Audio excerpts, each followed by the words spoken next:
All right, everyone. It's another big Wednesday night here at Mark Rogers TV, the voice of college football, where we bring on the best bloggers, broadcasters, and writers in the industry. And, of course, analysis from myself as well. And you guys know what the deal is, especially here on Wednesday night as we bring you live college football talk. We got Miami coming up here at 8:30 Eastern time. Cam Underwood from State of the U. That's going to be a separate live stream, 8:30 Eastern time. We also have Steve Hellwagon from 247 Sports on Bucknuts to talk Ohio State football a little bit later. That's going to be released in the morning because they like to put that on at 247 Sports. And of course, like to remind you that you can help build the channel. What you do is you go down into the description section of this video or any video. The first link that you see is an Amazon link. You do your Amazon shopping. You grab that link. It doesn't cost you a penny extra. You don't have to buy the product. You just enter Amazon using that link, and you help us build the channel. All right. Obviously, you're watching the video. You probably like to watch the video, but if you got friends, family, and social media acquaintances that like to take in their college football talk on the audio podcast, you can point them toward Google Play, Podbean, iTunes, Stitcher, or Spotify, and just search Mark Rogers TV. We've got also a Patreon account started up. So very soon, probably starting this Friday, but don't hold me to it. We're going to start an exclusive live stream over on Patreon where I'm going to respond to viewer comments. And if you've seen me do that before, look out. I may have to tear some ignorant comments to shreds because that's what I love doing. So, you know, if you bring it, you got to have the knowledge and the logic to back it up. But I will be addressing viewer comments over on Patreon, so please join us there.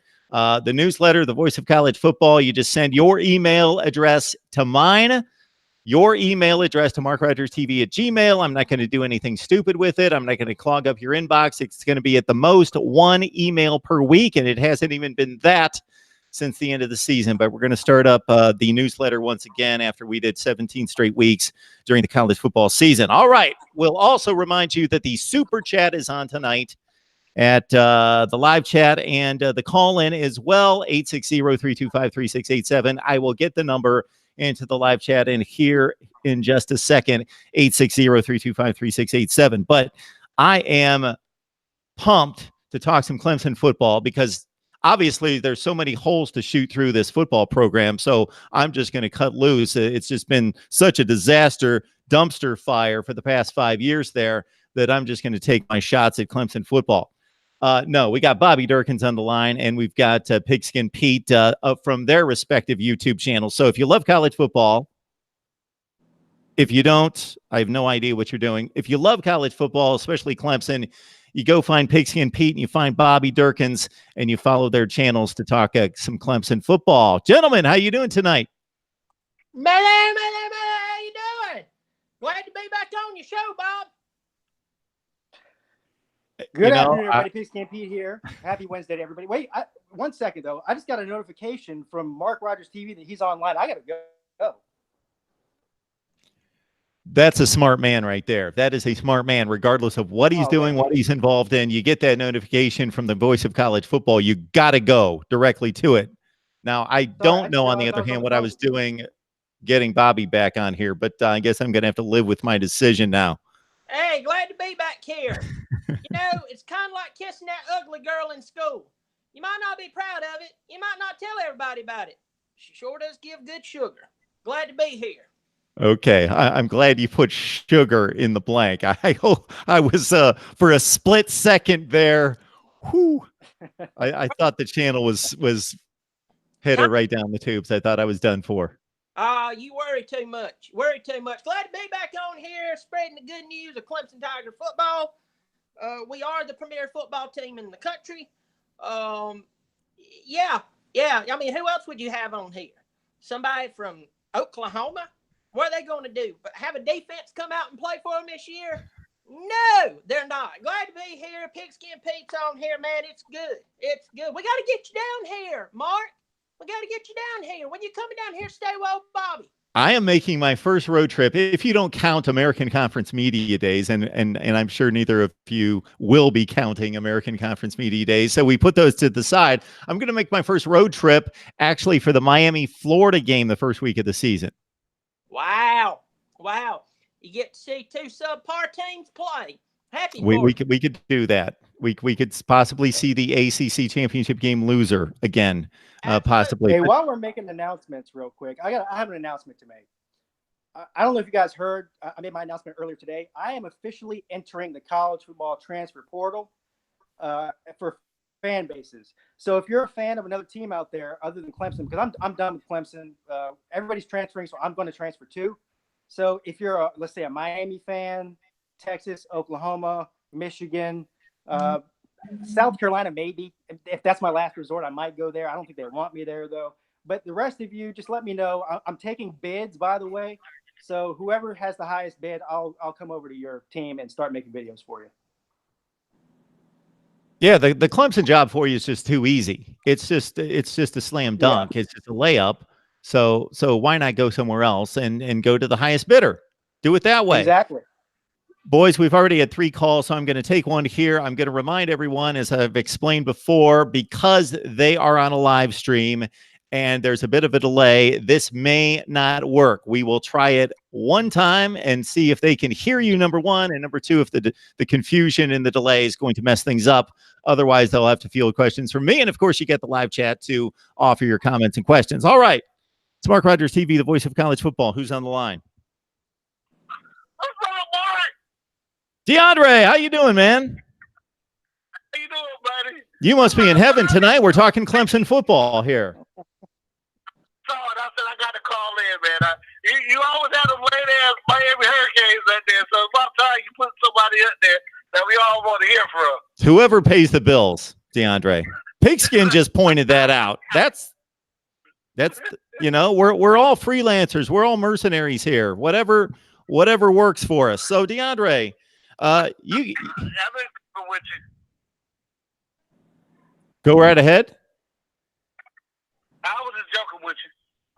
I like Miami football. I like listening to them. Well, you keep listening for some reason. I knew it was something. Yeah, I like you because you're a good host and commentator. I like Bobby and Pete too. Okay, I'm going to check for just a second, DeAndre. Hang on. Can you hear him? I can hear DeAndre. Hey, DeAndre. May that tell you, buddy? Yeah, he sounds all right, DeAndre. Do you got a comment or question for these gentlemen?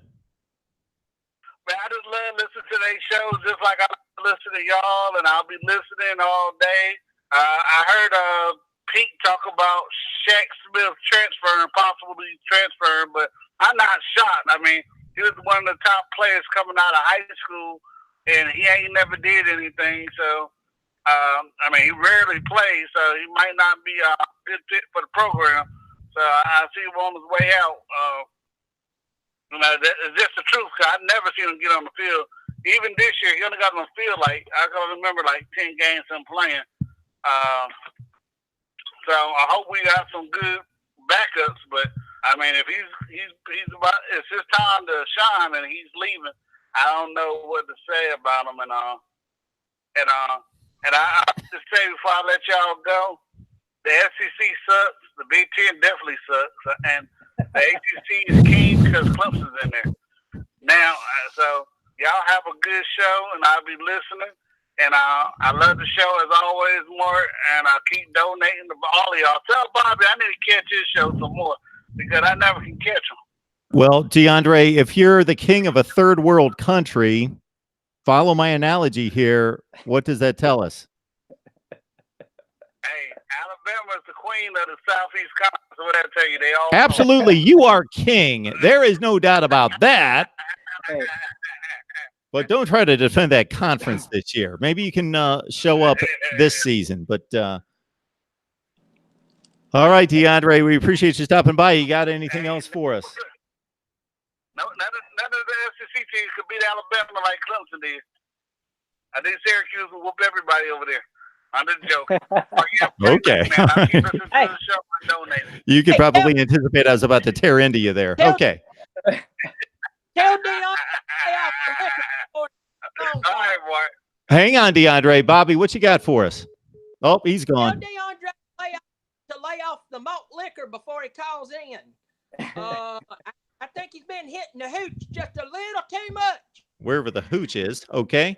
Hey, can I respond to his comment about Shaq Smith real quick? Yep. So the news came out today that Shaq Smith has entered the transfer portal, but one of many Clemson players in recent weeks. Now, I wasn't surprised when Tavion Feaster did it a couple weeks ago. I was a little caught off guard by Shaq Smith. He just mentioned that he didn't think that Shaq Smith would see the field this year, or he hadn't seen the field recently, last year. I had Shaq Smith pegged as a certified starter, at least number 1 or 2 on the depth chart at that position. So that surprised me. Now, one thing I did learn today, because I continue to learn new things about this transfer portal thing that's been going on for the past year or so, is that he has a stipulation in there that he can't be contacted by teams. So this is something I haven't heard of before. There's a sort of clause in there where he's not going to be able to be contacted. I don't know what benefit that is. I don't know. Do you know anything about that, Mark? I got to say that I don't. I need to do my homework as well. I also have to say that I was scanning the live chat, so I didn't quite dig into the specifics with the transfer portal there. But yeah, I haven't brushed up on it like I should. Shame on me. No, I just don't. I've never heard of that before. I don't know what the point of entering the transfer portal is if you're not going to be able to be contacted by teams that are interested in having you. I mean, the whole just seems weird to me. That's why I was just confused. So was that about the initial contact? Maybe those particular players can make the initial contact. They just don't want to be contacted by anyone in particular. They want to make their choices and whittle down, let's say, to their dozen schools, and then they go and make the contacts and let the schools respond. Well, that would make sense, I guess, except that sounds a little bit pretentious to me. It's almost as if I'm going to choose where I'm going to go instead of, getting offers. So I guess that makes sense. I just never heard of it before. Maybe somebody in the chat can enlighten me. It's something that's new to me. Yeah, I am scanning the chat right now for any kind of questions or comments. What you got, Bobby? It sounds like to me somebody going and getting all dressed up and then going to bed. That's what it sounds like to me. I was really shocked that he entered the transfer portal, kind of like you, Pigskin Pete. I had him as a starter. I think anybody who follows Clemson and gives a rat's rear about them saw Feaster leaving. No hard feelings. It's a business. Anybody out there who doesn't realize college football is a business, these young men are just trying to get to the big leagues to make a bunch of money and buy their mama a house. You ain't paying attention. I love Clemson football. Tavion Feaster, I think he would still do better stay at Clemson, but I understand what he's doing. Shaq Smith, on the other hand, I mean, that was like walking in and catching my brother making out with my girlfriend. That would suck. And that's how much I got surprised today when I found out Shaq Smith is leaving. I don't think it's a good move. I guess he's got to make a good move for himself. But I just don't. I mean, it's like a bad haircut. You think it looks good, everybody else thinks it sucks. I think this sucks. I don't think it's a good move for him. And I think if the youngin really wants to do well, he'll continue playing for the best defensive coach in the country, and that's Brent Venables. MarkRogersTV, the voice of college football. Who's on the line? Hey, Mark, it's George. Hey, George, what's going on? I hope you're ready to talk some Clemson football. None of that Florida Gators business tonight. Mark, I really don't know what to say. I just wanted to say Mayday. Hey, Mayday! Mayday! Mayday, buddy. Did you ever get your van fixed? How's it going, Bobby? Lord, I tell you right now, if I got better, they could drive me out back and blow my brains out. I'd still be happy. That's how good I'm feeling. Glad to talk to you, buddy. Man. Hey, Bobby. Yep. I banned you from getting any more 5-stars. You're forbidden from recruiting another 5-star. You got to knock it off, man. You're ruining my day. Well, let me tell you right now. When people look at Dabo Swinney, they see a winner. I don't want you to get caught for cheating, man. Say what?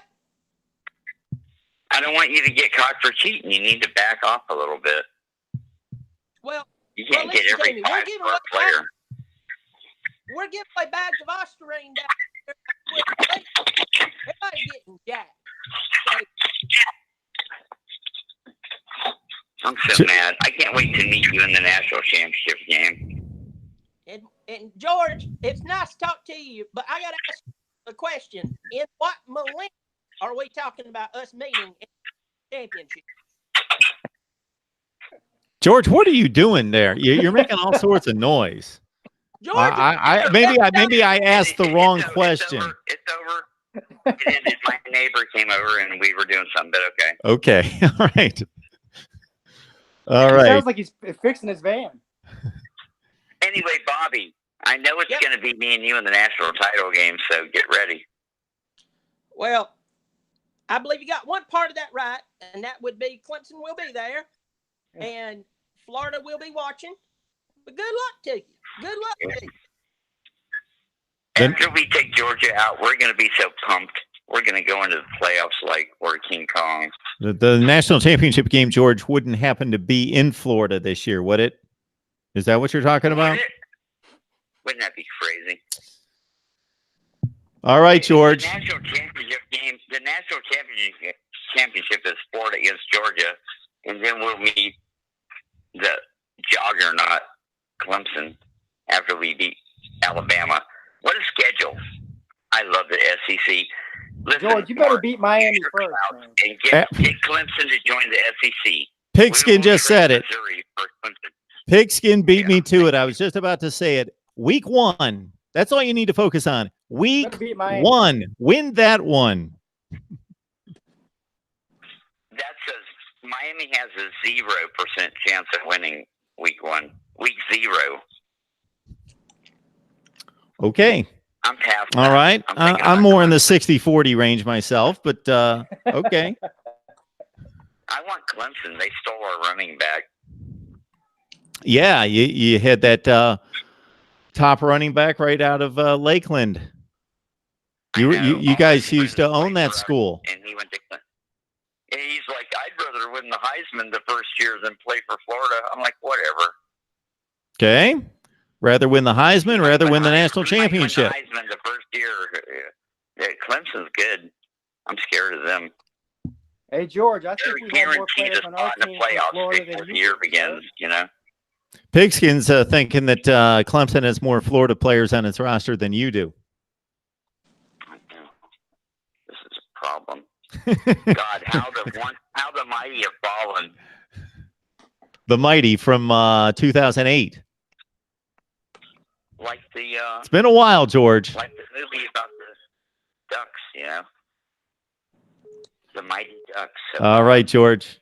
We appreciate you stopping by. Keep those comments coming. all right. Hey, listen, I love our team. I'm not backing off. I'm guaranteeing a playoff berth.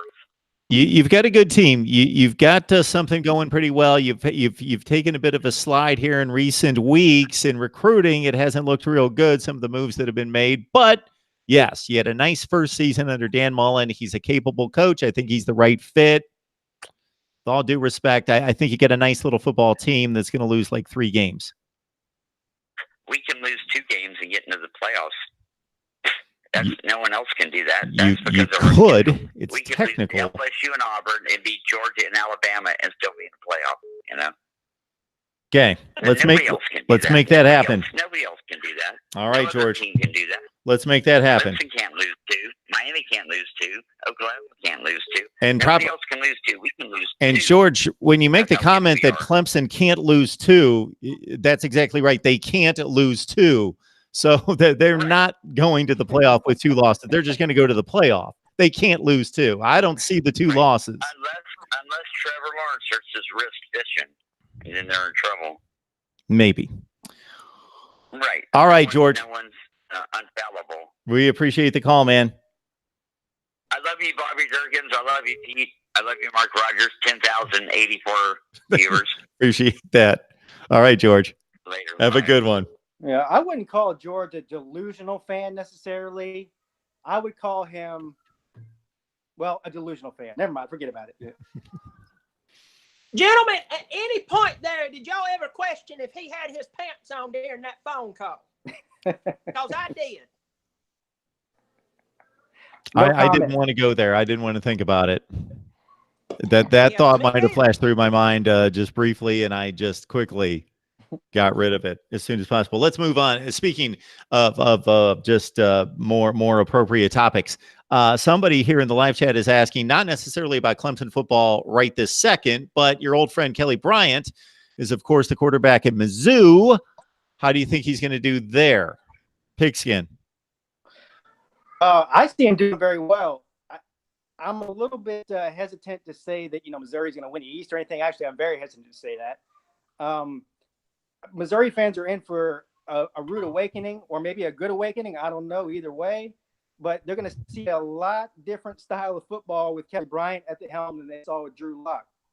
And I made the statement, I guess, last week on one of my videos that I think that actually Kelly Bryant is a better college player than Drew Lock was. I think Drew Lock's going to be a better pro, but Kelly Bryant gives you a dynamic that Drew Lock did not give you, and that's going to be running the football.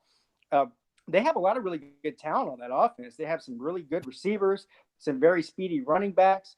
I think they're going to be a team that scores a lot of points. I'm just not so sold on their defense and their depth, obviously, at Missouri. So I think Kelly Bryant will do well there, though. And, I know his whole goal is to, move up the draft board. I still don't see that happening, though. You got anything on this, Bobby? I agree with him 100%. Let me go ahead and tell you, in the college game, unless you have an elite team that runs like a well-oiled machine, and that's how Clemson's become. That's how they become, because they got a great coach bringing in great talent. They can run this really proficient, that's a new word I learned, offense, and they can keep running with it. But if you don't have a well-oiled machine on the offensive side of the ball, one of the best ways to energize an offense is to have a quarterback who can run. Kelly can run. I've said it 100 times. Pete said it, and anybody who's been realistic has said it. Kelly Bryant is an extremely talented athlete. I think he's playing wrong position by a mile, but he's a really talented athlete. And with him back there, they are going to see a different style of ball than what they saw. I think they might win a few more games than what they think. They're not going to win the East at all. But Kelly Bryant's definitely going to give them a look they hadn't seen in quite a while. And I hope the best for him. Proficient, Bobby. How long, honestly, were you practicing that word this afternoon?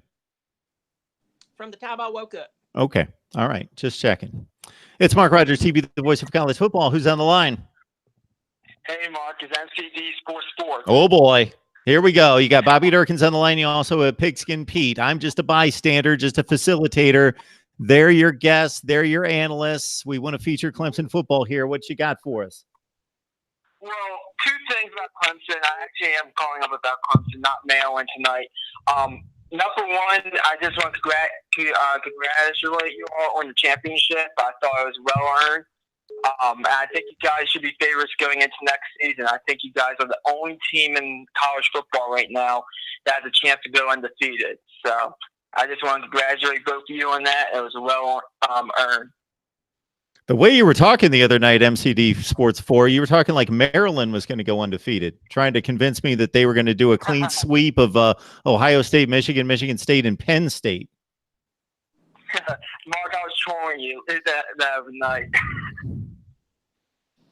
All right, well done. The real reason why I'm calling is actually because I don't usually talk about recruiting or anything because I'm all about what happens on the field. But I do want to congratulate you all again, Brian Breeze out of Maryland. I actually went ahead and got a chance to see him play. You guys are getting a real defensive end there. He's going to be a future NFL player. I mean, usually I don't go see high school players play, but I think you all are getting a real NFL player there. And he's going to do well for you guys at Clemson. So I just want to congratulate you all on that.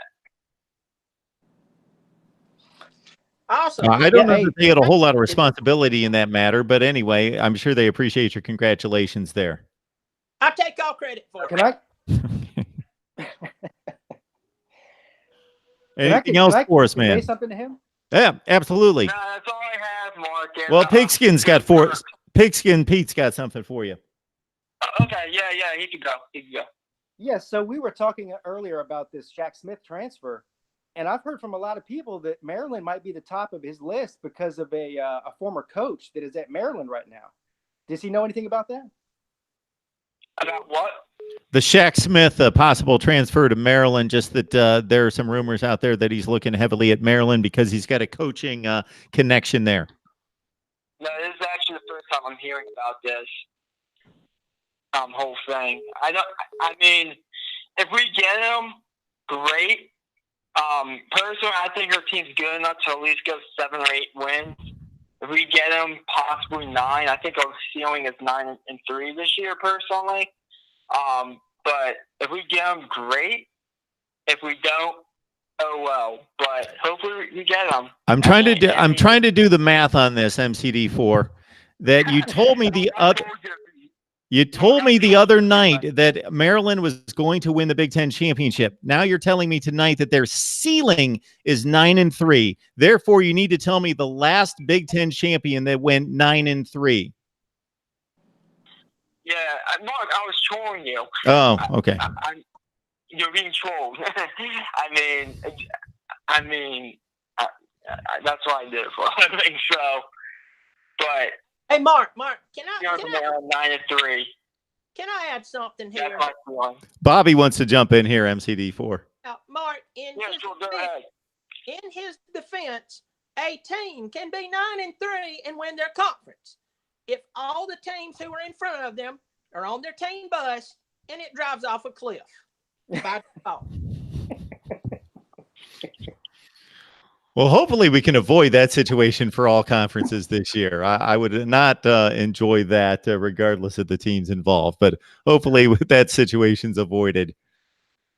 The dreaded 3-team bus catapult off the cliff. It'd make a good movie. Lord, right? All right, man. Have a good one. I think we've got more calls coming in here. Appreciate it. Go Turks. Or 2 to decline. All right, here we go. Mark Rogers TV, the voice of college football. Who's on the line? Mark, I done heard you talk about Missouri football and Florida football. How boring. Hey, look, ask Pete and Bobby what they think about Clemson backup running back situation. Go. Well, I'll go first. The only one I know of the only one that matters in my mind is Lynn J. Dixon. And I think this has a lot to do with the reason that Tavion Feaster is transferring in the first place is because last year, Lynn J. Dixon was a late enrollee at Clemson, so he didn't get much time, if any, during the fall camp before the season started. But by the middle towards the end of the season, he was on fire. I think that Lynn J. Dixon is going to be every bit as good as Travis Etienne. And I think Tavion Feaster knows it, and I think that's the reason he left. So as far as those two go, I can't pick a better duo in the country, a 1-2 tandem than Etienne and Lynn J. Dixon. After that, maybe a little bit of a drop-off. We got some younger guys after that. But Lynn J. Dixon, as far as a backup goes, I can't be happier. Yeah, I mean, yeah, I say this real quick. Lynn J. was there for 5 minutes on campus, and then they played their first football game. He had immediate impact. Let me tell you right now, I sit there and I watch that youngin through the power of binary code run through somebody and keep going.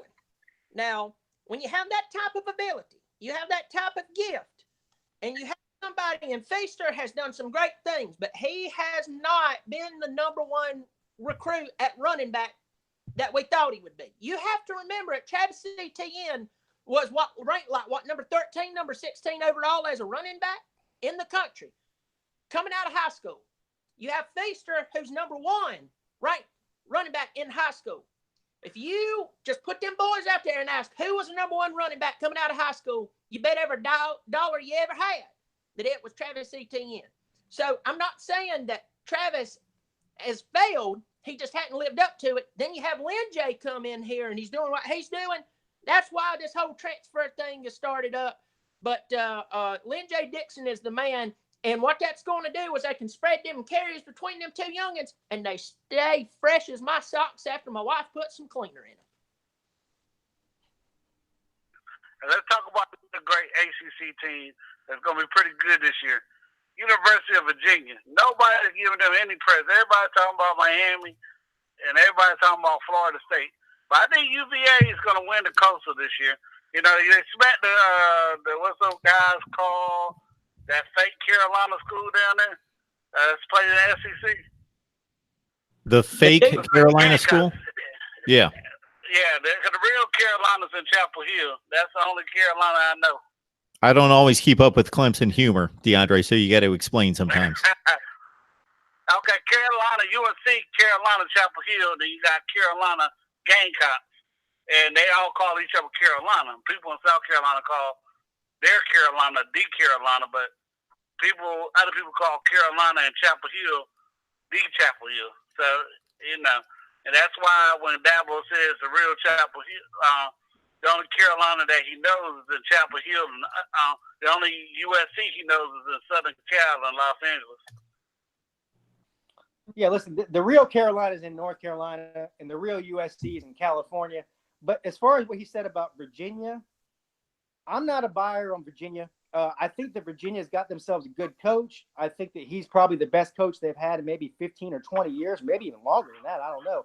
But until Virginia can beat Virginia Tech, for Christ's sake, I'm not giving them any chance to do anything. Last year, they should have beat them, but they haven't beat Virginia Tech in like a decade or something. Yeah, I think the number one thing that Virginia has going for them is that their coach has an extremely cool name. I mean, imagine going to a party. Who are you here with? Watch we let you in the party. We're with Bronco. Oh, they just get you on in there and get you ice cold beer. Now, I'll tell you this. It was a pleasure to watch them beat the living crap out of those Dookie Peckers down there in Columbia, just up the road in Charlotte. I mean, it was great to watch them kill South Carolina. Or their new one, U of SC, which is a joke. But I'm not sold on Virginia. I think they'll be okay, but they're not amazing. They've been a letdown. I mean, my God, aside from Clemson, the entire ACC has been a letdown, and Syracuse has got better. But I mean, Lord, I just don't buy it. I don't buy it. I just don't buy Virginia. To be quite honest, I don't buy Miami. I don't buy Miami whatsoever. They had amazing talent last year. Miami's recruited well for years. That's nothing new. They recruited well for years.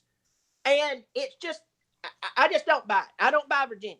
Sorry. Well, I'd like to remind everyone that's on the Syracuse train that how many good seasons have they strung together here?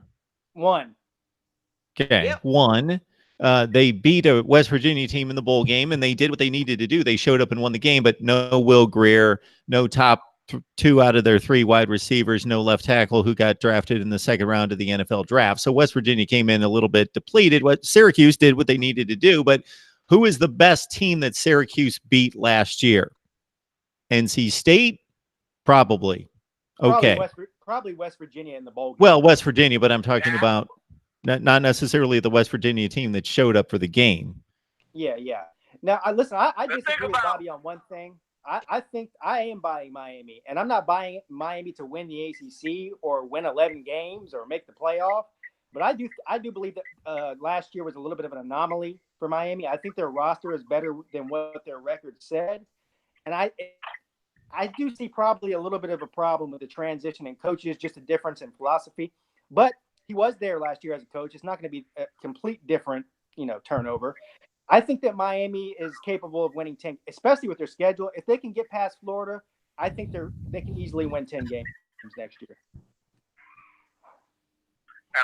Another team that everybody's sleeping on, and everybody talking about Miami talent, UNC has a good talent up there. And I know everybody's talking about ACC homer, but I think UNC, I predict them to be better than what they were. I don't understand how they're that terrible. Hopefully Matt Brown, the new offensive coordinator, can get them right. And another team I like to look out for in the ACC is Wake Forest. I know they're terrible on defense, but they got a heck of an offense. And I think they beat Cincinnati, who was pretty good last year. Wake Forest has a great offense. I really like the quarterback too, Sam Hartman. Yep. Wake Forest beat who, DeAndre? Cincinnati in the bowl game. The Cincinnati played Virginia Tech. Wake Forest beat, let's see, Duke beat Temple. Wake Forest beat Memphis. They beat Memphis. Right. Okay. But, yeah, they beat a really good group of 5 team. Yes. Wake Forest, man, Dave Clawson, you talk about coaching jobs. Their offense was as pitiful as they are good now. When he first took them over, they couldn't average 3 yards a carry. They had an abysmal offensive line. They had John Wolford at quarterback, who looked like he was a bust as a freshman, not highly touted. And he was a superstar. By the time he left, he threw like 35 touchdown passes his last year. They had freakish wide receivers. By the time that cycle of offense, those players came through, and he's won 3 consecutive bowl games. He's done a nice job. Can I make a prediction here? Sure. Yeah, We got a prediction, DeAndre. We got a prediction coming. Pigskin Pete. Most of my predictions are completely wrong, so just forgive me. But my very, very bold prediction is that if Willie Taggart tanks the next year or two, which a lot of people think he will, just won't do well, Dave Clawson will be the next head coach at Florida State. That's my prediction. They could do worse. Yeah. And I'll tell you this: if a guy can go into a situation and he can take, here's a story for you. My wife's grandmother's psychiatric nurse, and she said that in that psychiatric place, those crazy people, Lord help them, I mean that in a good way, they would take their own feces and make the most beautiful little statues and little monuments. That's what Dave Clawson has done at Wake Forest. He has taken the feces of college football. He has molded it into that beautiful statue of the Lord over Brazil's with his arms stretched out. If he can do that at Wake Forest, what do you think he could do at Florida State? A lot. Exactly. Okay, I'll not say exactly, but I get the point. I think Florida State's going to be better next year. I mean, I would hope so. You can't get worse. Because if you look at what happened with what's the guy named that went to Texas A&M? I can't remember. Jimbo Fisher. If you look at maybe Jimbo did a bad job at recruiting offensive linemen. Maybe Will Taggart and Blitzen can get it together. And we got to look at stuff like that. I mean, this is not his players. You got to give the man a chance to get his players in. And everybody, and I see a lot of Florida State fans talk about getting rid of them and stuff like that. Give the man a chance to develop his team, like at least 2 or 3 cycles. That's why I stopped liking Notre Dame when they got rid of Ty Willingham. They didn't give that man a chance to get his players in there. I mean, I know people might say, well, you just take it up for give guys a chance to get their players in there. No, I know Willingham. I agree. But one more give Willie question. Taggart some time, but I still think Dave Clawson's next in line.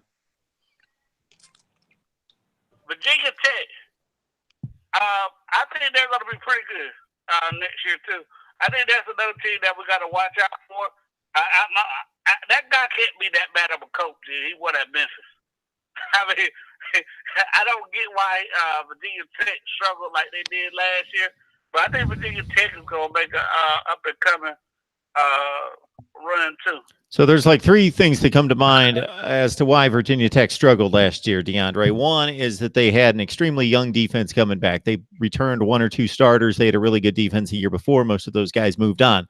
They also had one of the worst off seasons that any program had in regards to guys getting injured. I'm talking about going into 2018. And then, of course, they lost Josh Jackson very early in the season, who was a pretty decent quarterback who accounted for 25 or 28 touchdowns a year before. So that's why they struggled last year. I don't know. I had high hopes for Justin Fuente as well. He gets there. He goes to an ACC championship game, gave Clemson one of the better games that we've seen Clemson have to deal with in recent years, a 1-score game, and won the division. Won a bowl game over Arkansas, got back to a decent bowl game the next year against Oklahoma State, but It really looks like the program's taken a step back. The recruiting's not been good. They've had all sorts of defections in the transfer portal. They lost 7 games last year. They lost to Old Dominion by 2 touchdowns. And they've got a division that, man, if Miami's not going to step up, Virginia Tech should be stealing that division. They should be. I've jumped off the Justin Fuente train. He's made me look bad for the past 2 years. I'm done with him. Yeah, have a great night. I keep listening to the show. All right, DeAndre, we appreciate the call. Go Clemson. All right, go Clemson. All right, we got Bobby Durkins on the line. You can catch him on YouTube as well as Pigskin Pete talking up some Clemson football. So I announced a couple nights ago that I would like to add another live stream designated to one team, one program. So definitely let me know what team you want that to be. You can catch, again, Bobby Durkins, Pigskin Pete talking Clemson football on a regular basis right here on YouTube. This is Mark Rogers TV, the voice of college football. If you're stumbling across my channel for the first time, dive in. More than 7,000 videos where we talk college football each and every day with the best bloggers, broadcasters, and writers in the industry. Analysis from myself. Right now, I am ranking all the Power 5 schedules and projecting a record for every team in the country. And, of course, join us on Patreon as well. We got a call coming in, and we'll see who we've got on line. Mark Rogers TV, the voice of college football. Who's on the line?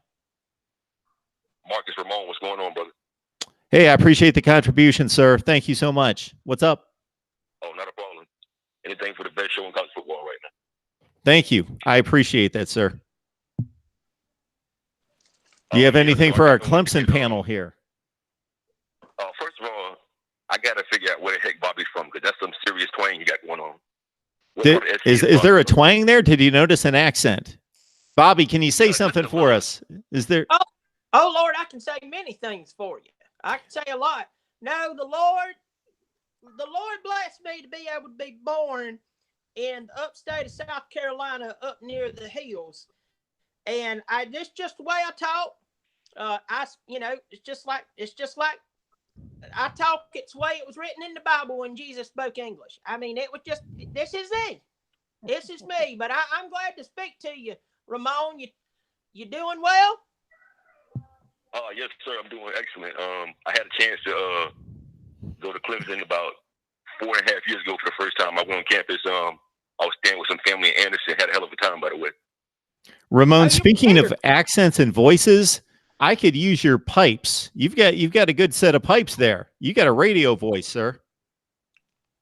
Yeah, I hear that a lot. Then the funny thing is, every time somebody says that, they have to put out that disclaimer that there's nothing wrong with my face. It's the funny thing. There you go. All right. What do you have for our Clemson boys here?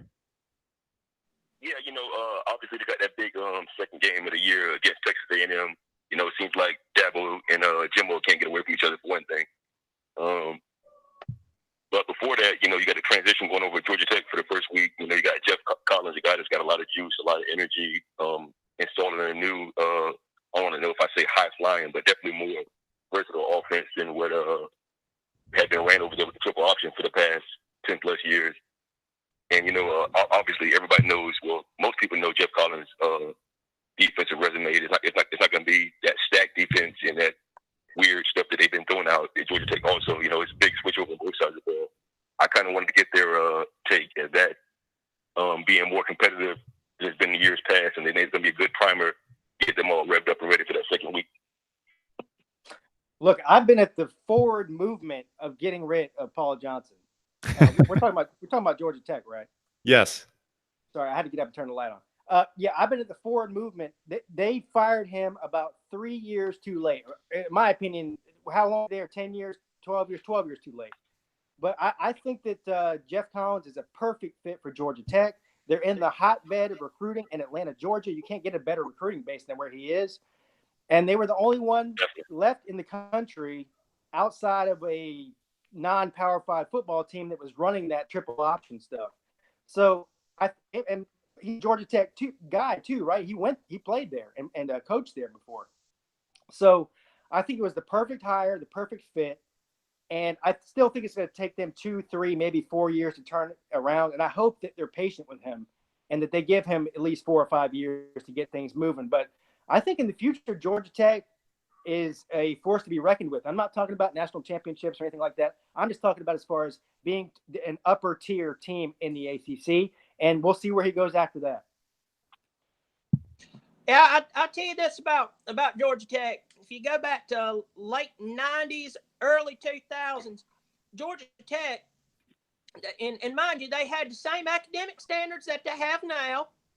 They were a pesky team. Good Lord. I mean, it was just like finding a rock in your shoe when you played them. They can return to that. It is going to take them time because you are going from a 19 I'll tell you this, last time offense they were using was really, really powerful. World War II was still going on. And the thing is, they're having to change from that style of offense, that style of player, and they're having to turn everything around. Now, think about this. They do have high academic standards with, they don't have, degrees and go ahead. You saying something, Mark? I am pointing at you because you're right on the money. They have very few degrees to offer. I mean, they're not like some of these schools who's offering, how to pet a cat. I mean, they ain't going to give you a degree for that. They ain't. Hey, I have a degree in that. Though, Pigskin has a BS in petting a cat. But the thing is there's other schools out there who does well, who has high academic standards. Notre Dame, Stanford, Michigan, they do pretty well for themselves, and they have high academic standards. That's one thing that I think some Georgia Tech fans, they're going to have to get off their little soapbox about. Well, it's not easy to get in there. Well, it's not easy to get into Notre Dame. It's not easy to get into Michigan. Ain't easy to get into Stanford. It ain't easy to get into Texas. Okay? You're going to have to get off your reasons why you ain't winning, and it goes back to what Pete said, and he got a ton of hate mail for it, but Paul Johnson was done. I think Pete's being nice. I think he was done 5 years ago. I think they should have got rid of him 3 or 4 years ago, moved on. He left with some dignity, with some winning. You're going to have to give this guy some time, but I believe they definitely can. They can definitely do something. So I think, as Pigskin Pete pointed out, they may have to take a step back because of the talent that's been assembled on the roster not fitting a conventional offense. And so there has to be some leeway given to the adjustment period of completely overhauling the offense and getting personnel ready to play that style of offense. We also have to give Paul Johnson a little bit of credit here. So I think the pluses and minuses were detailed pretty well here. On one hand, they sit in the middle of Atlanta, Georgia, with just loads of NFL talent surrounding them. They pretty much are walking up and down the street. But on the other hand, they do have the academic standards that they do. Paul Johnson had a nice, he would have the couple nice years, and then he would have a bunch of 7 and 5s, and then he'd break out with another decent year.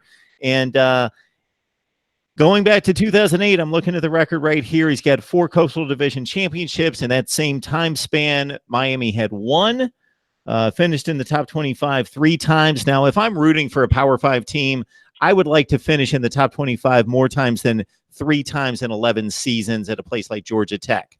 They're not going to be a national championship contender, as Pigskin pointed out, but regularly compete for the Coastal Division, win 9 games on a fairly regular basis, be in that 7 and 5 to 10 and 2 range all the time, cycle through every 4 or 5 years where you're playing in an ACC championship game. And he did that somewhat for a while, but it's just basically been a disappointment since they went to the ACC championship game in 2014.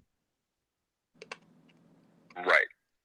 Now, one thing I will say, if I'm very curious about that, I know a lot of people are talking about, including you yourself, been talking about, the major boom in talent in that Atlanta metropolitan area, over the past 5, 6, however many years you want to call it.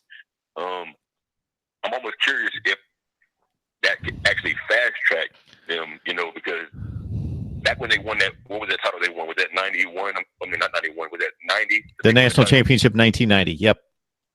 Yeah. Okay. So that was tainted, but go ahead. Yeah, well, yeah, that's a whole other discussion.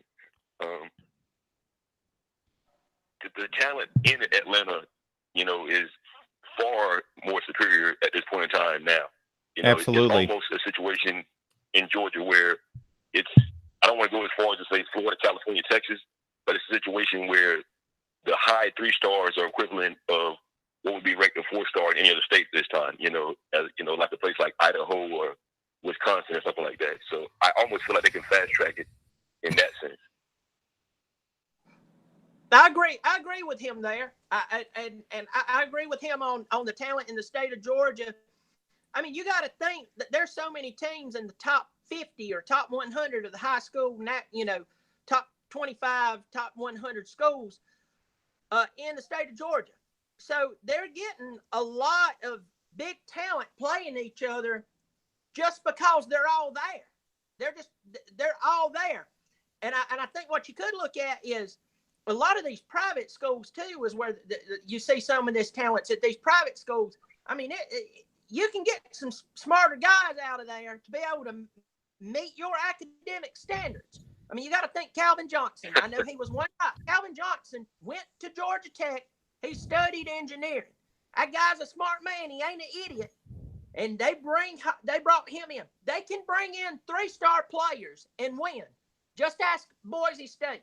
Look at what Sweeney has done at Clemson. Yeah, we get a 4-star here, maybe there. You know, once every while we might get lucky and shining stars shine on us and we get a 5-star.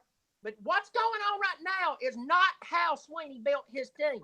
He had to take what he had to make them believe, and he had to, groom them and then bring these players in, right? That's why we're having a recruiting class right now, because of what happened 7 and 8 years ago.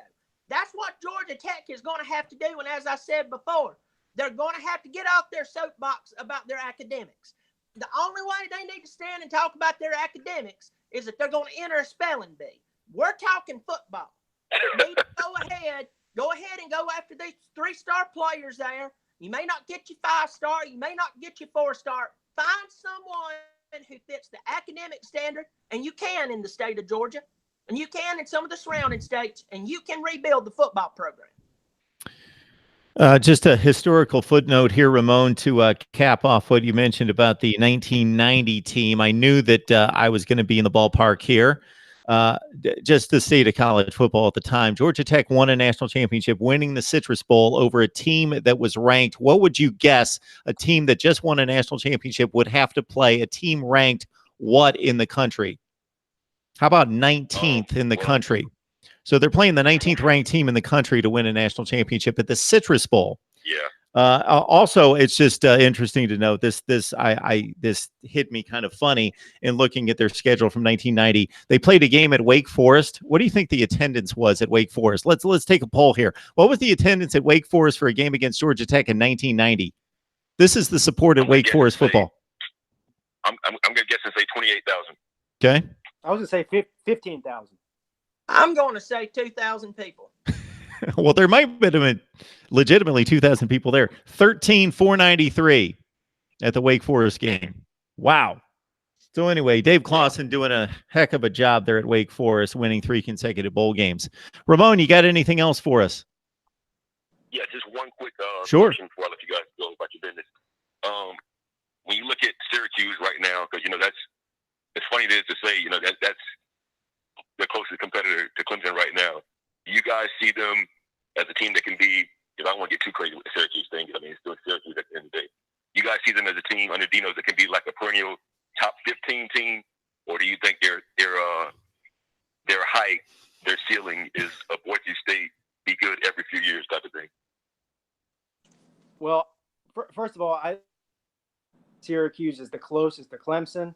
I think if you look at last year, a lot of people just want to go back 1 year and say Syracuse had the second best record in the ACC last year, so they're the second best team in the ACC. I completely disagree with that. Syracuse had an amazing year, and I do think that Dino Babers and Syracuse are a much better team than what they were, which wasn't hard. They could easily win 9 games, maybe even 10 games again this year based on their schedule. But I still think that you still have probably 2 or maybe even 3 teams that are still better teams than Syracuse. I'd say Miami's better than Syracuse. I'd say even Florida State is better than Syracuse, just based on their talent alone. And I would even put Virginia Tech in that category. and I don't know. Maybe Wake Forest could rival them, Virginia. Anyway, my point is that Syracuse is much better than they were, but I don't believe that they're the second best team in the ACC. I agree with him. You also got to think what Dungy's gone. I mean, their quarterback they had was the equivalent of Superman. He throw on the cape, he go out there, he turn a crap play into gold, and he's gone. When you're in a place kind of like where Syracuse is at, and some of these teams are, they're trying to dig, they're trying to get better, they're trying to become relevant. That's another word I learned. That they're trying to become relevant. They have to have these players go out there and kind of go kamikaze. It's not a finesse thing, kind of like what Clemson's doing or what Bama's doing or what Oklahoma's doing, mainly on the offensive side of the ball. And really what Ohio State did for the most part last year with Haskins. They have to have a working horse who's going to go up there. You remember there was a season before last where Dungy was jumping over people. That's a great way to end up in the wheelchair, but it's also a great way to propel your team to win. Well, he's gone. I agree with Pete 100%. I mean, there's other teams out there that's better than Syracuse in the ACC. I don't care what anybody says about Florida State. Florida State still recruited well. What's went on for the past 2 years? They should have been able to still win at least 8 or 9 games. 8 or 9 games with the conference that we're in. ACC is not that great. I'm one of the first ones to say it. And second of all, Florida State's coverage, as far as recruits, they're not bad. They've had problems on the offensive line. Yes, they might have had some injuries here and there, but they're not bad. They're not that bad, okay? They're not as bad as it looks. But I think Syracuse, because they have Babers, they're going to be in some games that they probably shouldn't be in based off of talent. But season's only a couple of months away, thank God. Ramon, Syracuse recruiting prior to Dino Babers and at the outset of his tenure there was probably in the bottom 5 to 8 in Power 5 football. If you looked at the worst teams that recruited in terms of the recruiting rankings, Boston College is always down there. It's remarkable what Steve Adazio does with those recruiting classes that rank 65, 68.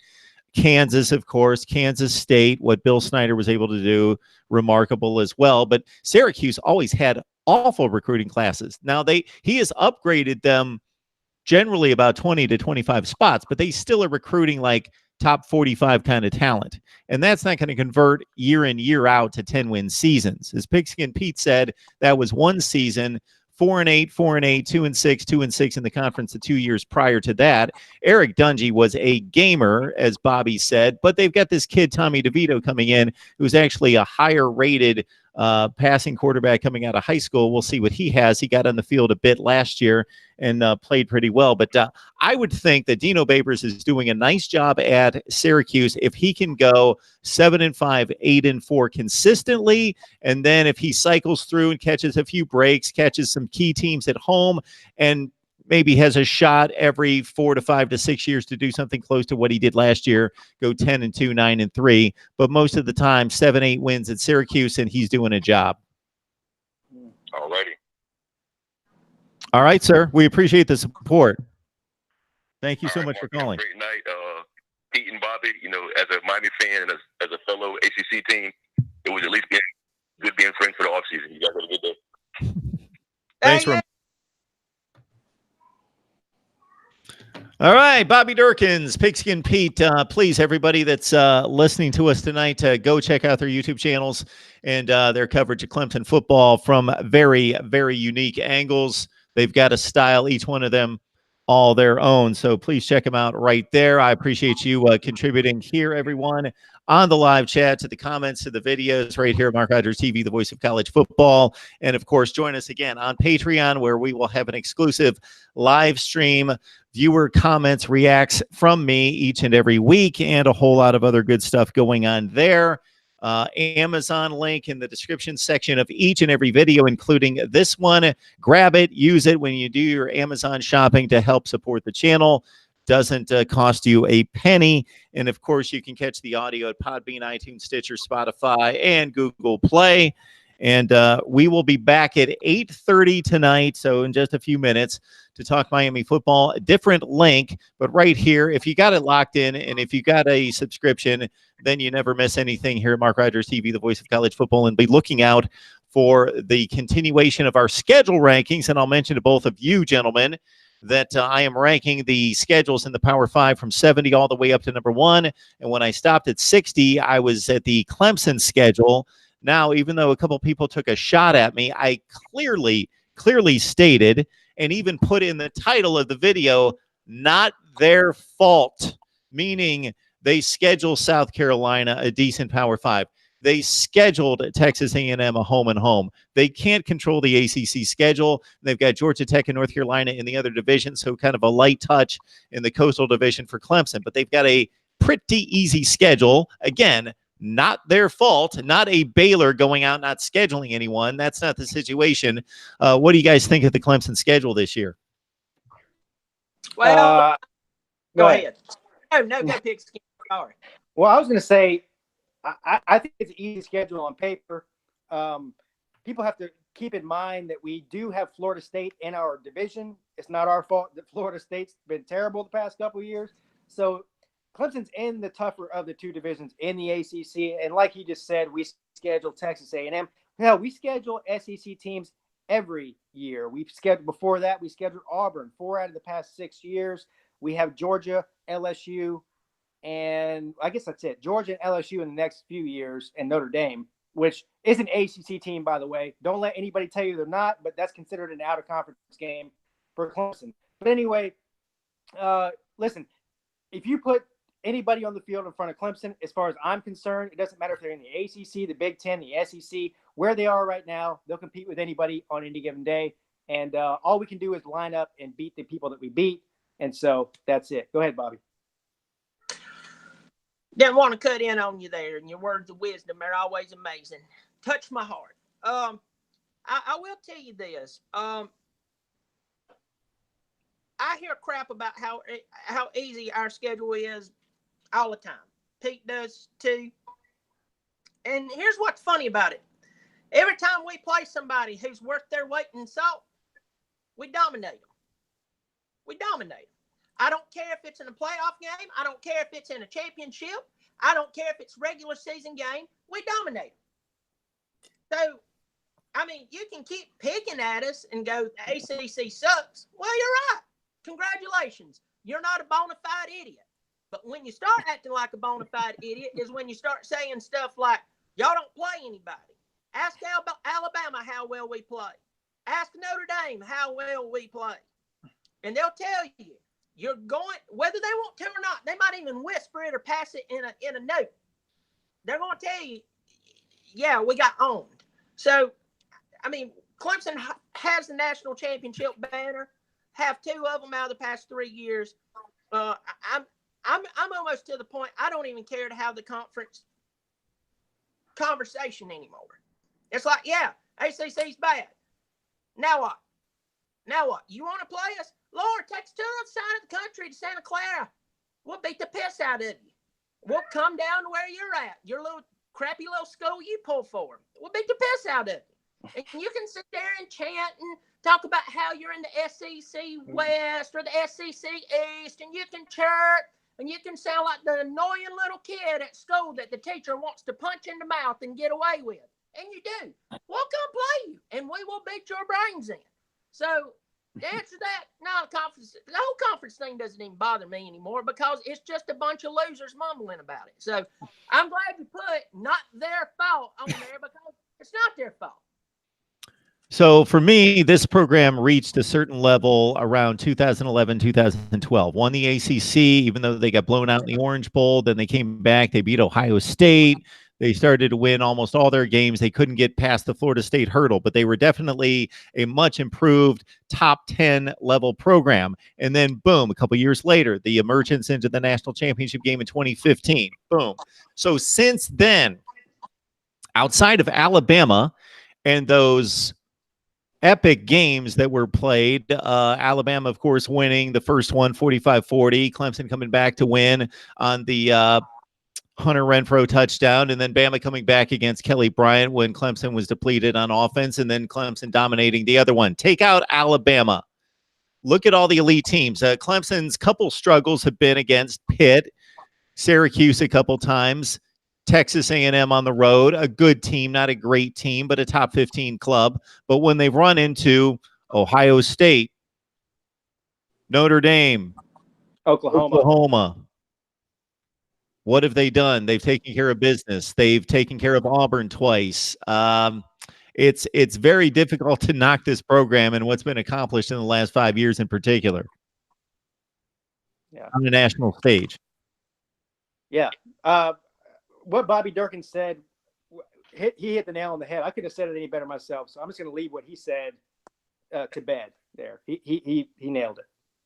Well, I am very gifted in put things a certain way. That's what my mom and my wife told me. You did say something earlier about catching your brother. You said something earlier about catching your brother making out with your sister. Well, I consider you a brother, sir, and I would let you make out with my sister. I'm telling you, if we were not on live television, I'd bust out into deep crying.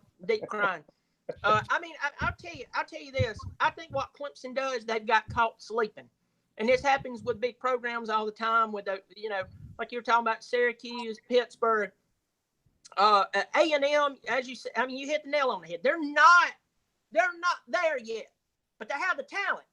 And whether you like Fisher or not, he's a good coach, right? He's a good coach. So they're going to come out and play hard. This coming season, Fisher, he's putting everything on that game. He's putting everything on that game because it could change a lot for A&M that night. But they get caught sleeping. But when it hits a national stage, I mean, we've blown out Oklahoma twice.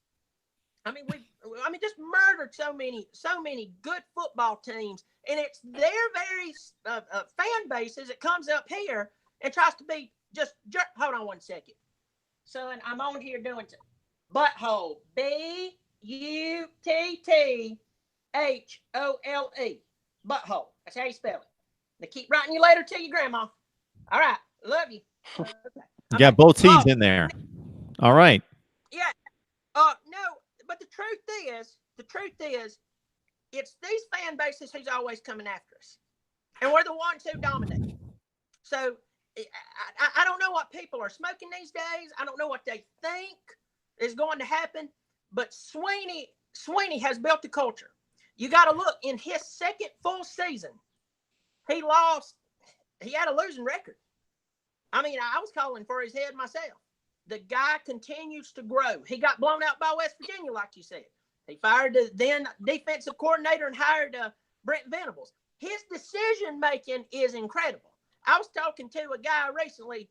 He's a big businessman, and he told me, he said, Dabo Swinney could take over any major corporation in the country and know nothing about the business, but because he's a great decision-maker, he would put the right people over the right departments, and they'd be successful.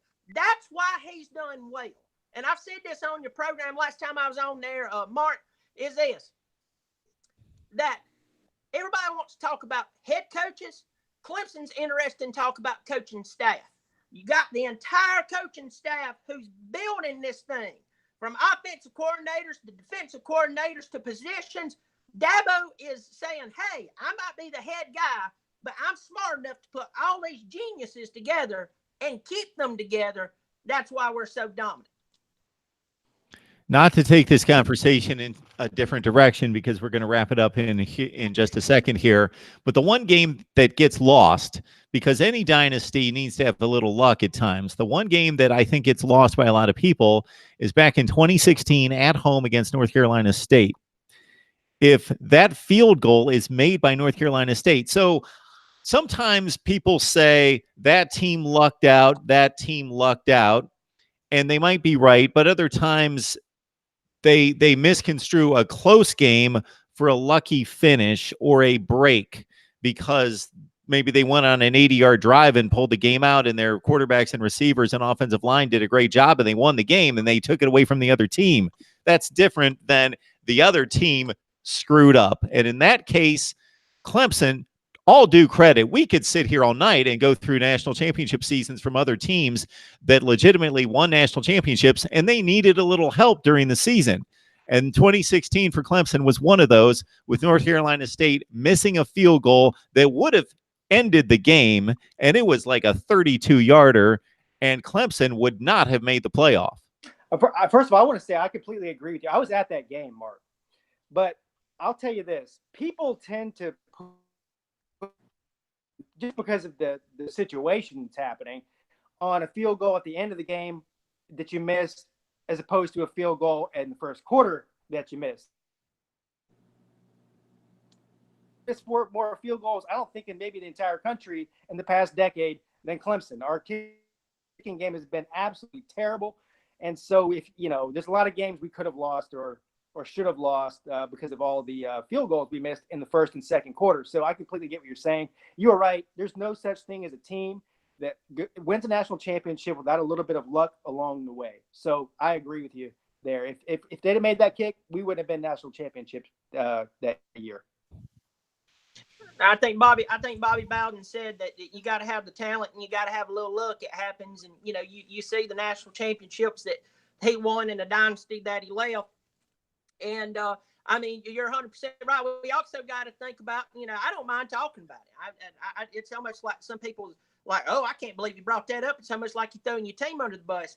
I don't mind talking about it. The history has shown itself to be what it is. Clemson is incredible, but you got to also remember we played Troy that season, like in the second game, and only beat them by 3 points. We only beat them by 3 points. The point there is Clemson. That's the time when Sweeney was really getting that, guys, we got to get our head in the game. We can't go out and blow it like we used to in 2005 when we lost a total of 4 games by 14 points. We can't do that. We can't do it.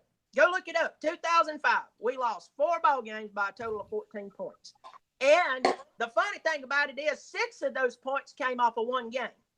So the point is, he was still, even in that run, having to change the way Clemson thinks, walks, talks, approaches a football game. You're right. They hit that close field goal. It's over. It is over. All right, gentlemen, let us know where we can find you and what we're going to find when we find your YouTube channel. Pigskin, you first. You can find me at Pigskin Pete on YouTube. That's Pete with 2 E's. You can find me on Twitter at Pete Pigskin. And if you didn't catch that, that's Pigskin Pete backwards. And that's it. Love you, Mark. Love you, Bobby. Yeah, if you go on YouTube, Google or YouTube and type in Bobby Durkins, you will find me there. And the good news I'm preaching, you also find me at Twitter at B Durkins, BDIRKENS. Yes, I can spell. And yeah, you will find the glorious riches of football knowledge, some squirrel hunting techniques, and some beer drinking. Good stuff from Mr. Bobby Durkins and Pigskin Pete. Join them on their YouTube channels, talking Clemson football. Gentlemen, I appreciate you stopping by. I appreciate you giving us our Clemson Roundtable. People have been asking for it, and you guys delivered. We'll catch you very soon. Thank you so much. Thank you. Go Tigers. Go Tigers. All right, Mark Rogers TV, the voice of college football. I want to remind everyone that we will have a live stream, second one coming out here in just a few minutes. Miami and State of the U at 8:30 Eastern time, 8:30 Eastern time. If you keep it locked in right here, Mark Rogers TV, the voice of college football, you can catch that link if you just go to the front page of my channel. And certainly if you're subscribed, then you get the notification as well that we'll be sending out in just a couple minutes. Grab the Amazon link. When you do your Amazon shopping, please remember me. Amazon, Mark Rogers TV. Amazon, Voice of College Football. They just go hand in hand. Amazon, Voice of College Football, Voice of College Football, Amazon. Oh, yeah, we're shopping at Amazon today. We're going to go online and go to Amazon. Oh, better grab the link from Mark Rogers TV. Go to any of the description sections from any of the videos, grab the link, and you shop at Amazon using that link, and you help build the channel. And believe me, that means a lot. That means so much in building the channel and allowing me and allowing us to continue to deliver the best in college football content, discussion, debate, and analysis. I will see all of you in 10 minutes with Cam Underwood from State of the U Talking Miami football. Bring your comments and questions then. A little bit later tonight, Steve Hellwagon will join me from Bucknuts. Here's the deal. That is going to be recorded and going to be released the first thing on Thursday morning. I am working on setting up a second live stream featuring a different program, whether that be Clemson, Ohio State, USC, Oklahoma, Alabama, somebody. But I've yet to determine that. I think you guys know from watching me on a regular basis, I would love to do a live stream featuring a different program like every hour, all week, every night. So we may get to that point at some point with your help. You can join us on Patreon. That's another revenue stream that I would like to build, which will help us reach the type of goals that I'm talking about. So please join us there on Patreon, where we'll be delivering reaction of viewer comments and that live stream where we can chat with you directly right there on Patreon. All right, everyone. Thank you so much. I appreciate all your support, your contributions, the contributions in the live chat and the comments to the channel. Please don't forget to like this video and join us in just a few minutes for Miami football talk right here at Mark Rogers TV, the voice of college football.